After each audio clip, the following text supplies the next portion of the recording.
Good morning, everyone. I'm hoping you can all hear me. It's a pleasure to be here with you. Okay, so yeah. So I want to thank you all for coming, being present with us today. Obviously, being here on a Sunday together indicates your commitment to the Dharma, to recovery, to yourself, and to each other, to our communities. So that's a good thing. As we were told, the topic for today's teaching originally came from the Lankavatara Sutra, and it is the expression Drishta, Dhamma, Sukha, Viharin, which gets translated as dwelling happily in things as they are. And one of the reasons that I'm interested in that teaching and that topic is that for those of us who've lived with addiction, struggled with that and with recovery, and in addiction and recovery found our common bonds of trauma and toxic shame, I think we sometimes would think of that title, dwelling happily with things as they are, as simplistic or maybe a bit dismissive. But it's been my experience recently that given the state of our nation and the mental health system in our country, that there are a lot of folks who are walking around really suffering and in pain and really feeling stuck there. And so I think it's really important for us as people in the communities and the sanghas and in the fellowships, as well as folks who are committed to each other, to really have some time to think about that. So specifically, there are two things that the Buddha said that he came to teach. One was that there is suffering, and two is that there's an end to suffering. So that I think keeping that present in our work that we do with ourselves and as spiritual beings and in community is really important. So we accept that. And I think the other thing is that for those of us in recovery, in the big books that we use in recovery, right in the dead center of the book, on page 132 are two wonderful sentences that I really try to focus on days when my life is going well, and on days when my life or life with the person I'm working with not going so well. And on page 132, it says, "We are not a glum lot." And the second sentence that's right in the middle says, "We absolutely insist on enjoying life." So for me, the question is, how do we acknowledge and engage with the reality of suffering and allow ourselves to remember and understand and hold that there's also joy in everyone's life, that it's a very odd day where something for which we can be grateful and something which brings some context and balance doesn't happen.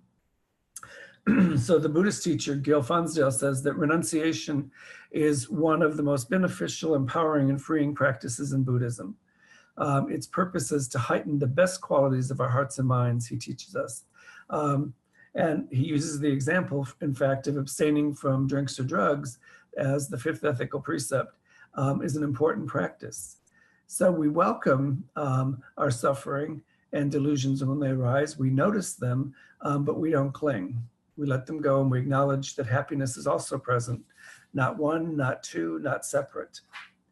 So as I've been thinking about that, I've been thinking about the importance of sangha and fellowship and friends. And I think it is when we talk to friends, when we practice with friends, when we recover with friends and teachers and sponsors and sponsees, we have this opportunity to keep a context about the work we're doing and the opportunity to really be of service, to work together. And we all know that by being of service, we can keep. You can't keep it unless you give it away, and we get an opportunity to both keep and give away. So there's an oft-quoted saying in Buddhism that goes like, about spiritual friendship, that goes like this. One day Ananda, the closest disciple of the Buddha, came up to the Buddha and said, "Lord, I think that half of the holy life is the spiritual friendship, the association with the lovely." And the Buddha looked at Ananda peacefully and with love and said, "That is not so, Ananda. Do not say that.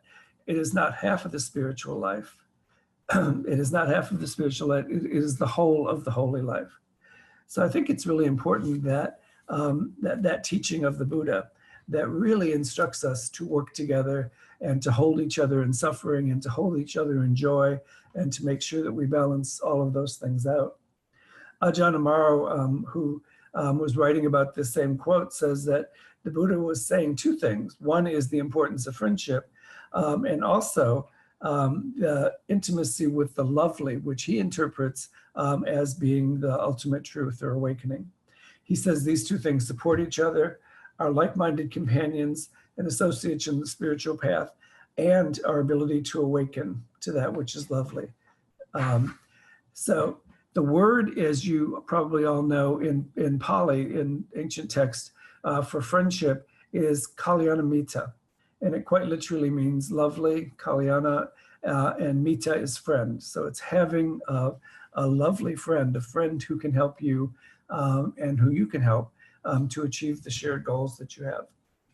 So the recent teaching that I was listening to from Ed Sadazan, the abbot of the San Francisco Zen Center, he shared with us a teaching from the Udana, which is an ancient Pali text. And he says in this teaching, the Buddha is talking to Magaya, who was at that time his soul attendant.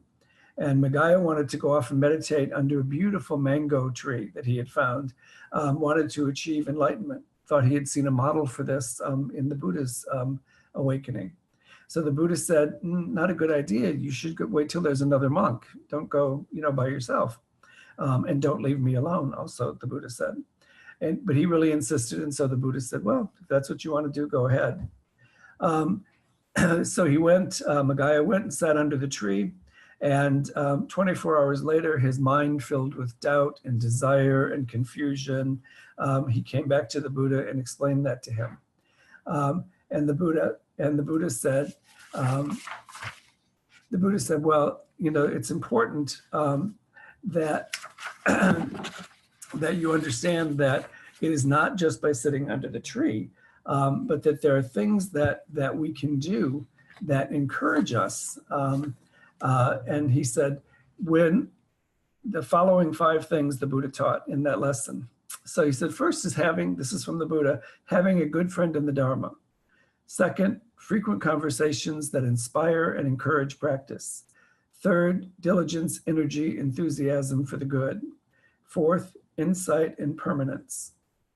So those are the 5 things that the Buddha said, if your mind is not liberated, these are the 5 things you can work on.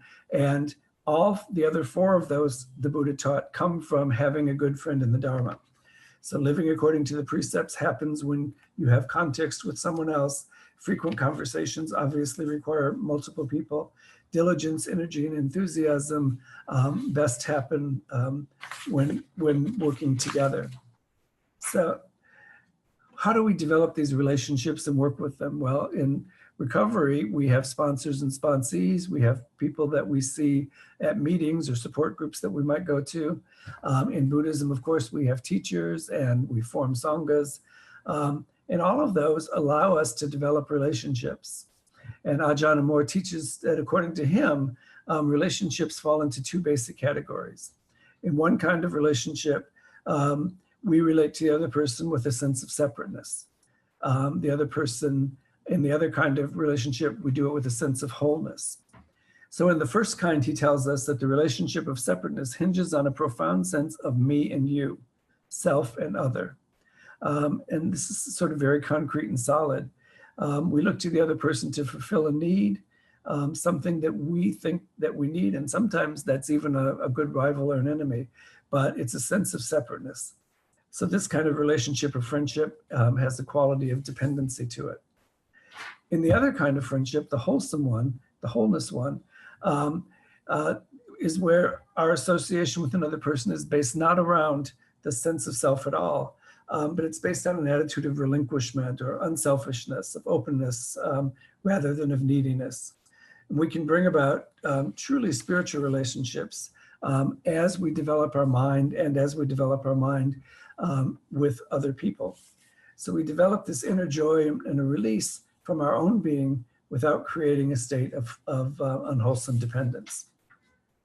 So how can we recover? How can we have our recovery in spiritual lives deepened by the ideas of friendship?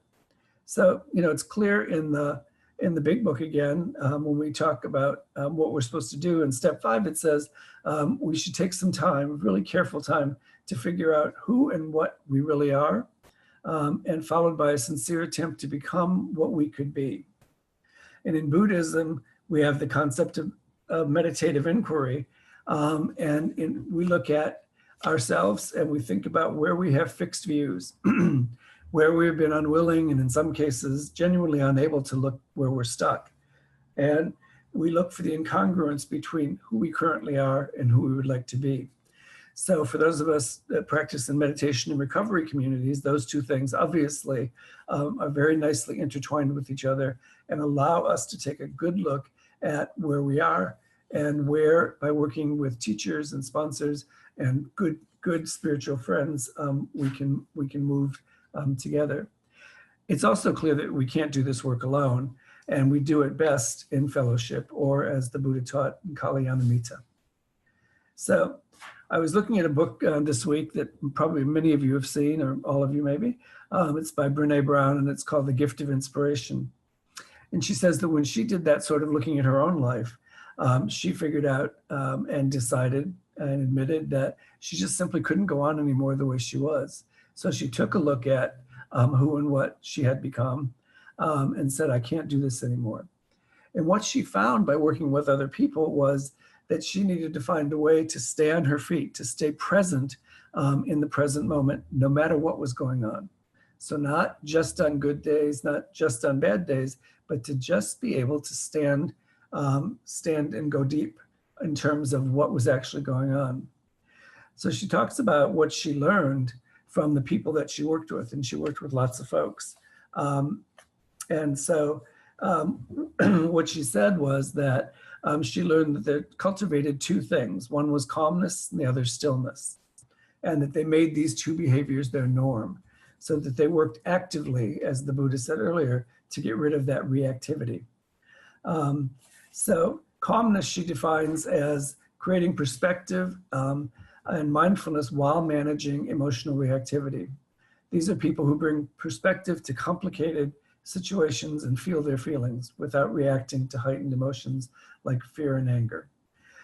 She also says very clearly, and I'm sure you agree, that remaining calm when people are being provocative or aggressive or are frustrating you is a difficulty.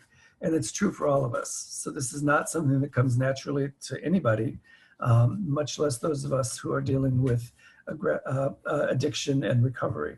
It's a practice. And so how can we practice this? And I'm going to try and wrap up because we meditated a bit long and I think we're getting close to running out of time.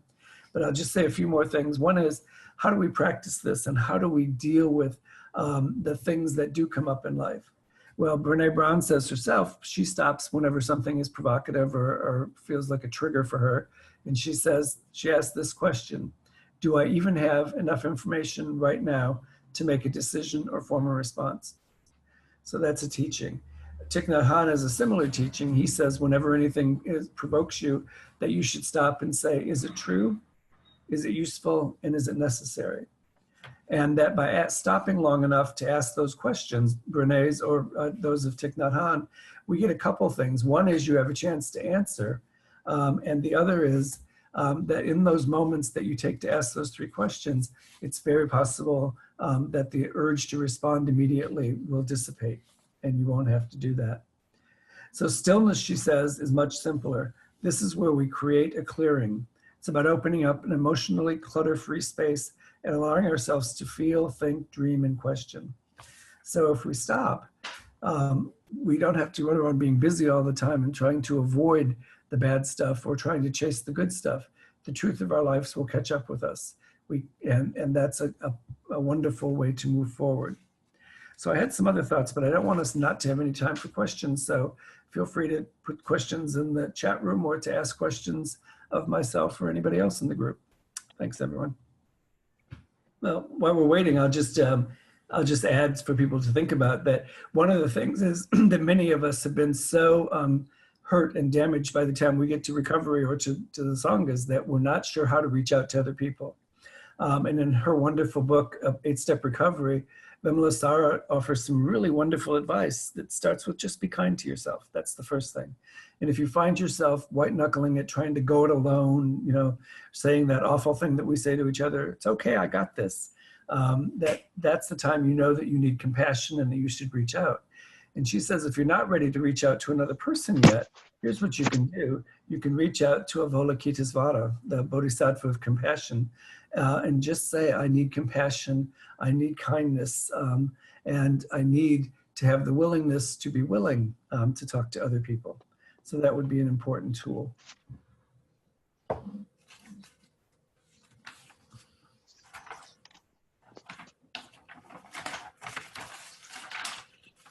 Okay, well, I think that might have brought us to our conclusion. I have a website, it's stephentierney.com. You can get a hold of me if you have any follow-up questions, including, it looks like, some more details, which we're running out of time here, but I'll be happy to share them with you, Deborah, if you send me a little email note, stephentierney.com. Great. Thank you. Thank you for, I mean, it's actually really joyful teaching. I just think it's so important for us to know that there's another side to everything. And if we are present enough to recognize the suffering in a situation, the difficulty in a situation, and we're probably going to see the joyful side of it too. If not at that moment, then soon. I'm very grateful to you for your teaching, and for our participants. Just wanted to offer that generosity is the most natural expression of an inner attitude of compassion and loving kindness, and it's through generosity in the act of giving that we can really share this sense of interconnectivity, of moving outside of ourselves.